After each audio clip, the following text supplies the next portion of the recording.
Taste the Daily.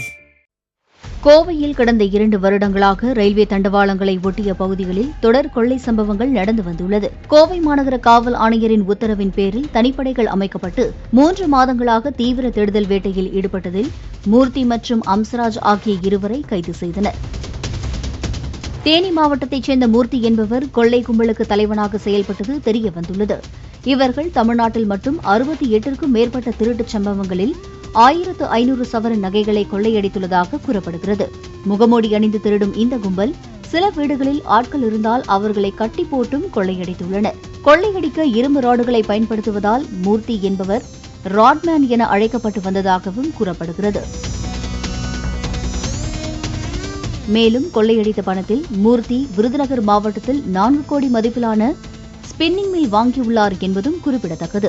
கொள்ளை கும்பலை சேர்ந்த மேலும் 4 பேரை போலீசார் தீவிரமாக தேடி வருகின்றனர். தொடர் கொள்ளை சம்பவத்தில் ஈடுபட்ட முக்கிய நபரான ராட்மேன் என அழைக்கப்படும் மூர்த்தி என்பவர் கைது செய்யப்பட்டுள்ளார்.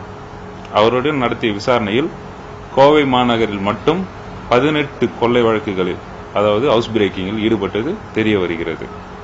மேலும் அவருடன் நடத்திய விசாரணையில் தமிழ்நாடு முழுவதும் 68க்கும் மேற்பட்ட ஹவுஸ் பிரேக்கிங் மற்றும் ராபரி டெக்காயிட்டியில் ஈடுபட்டதும் தெரிய வருகிறது.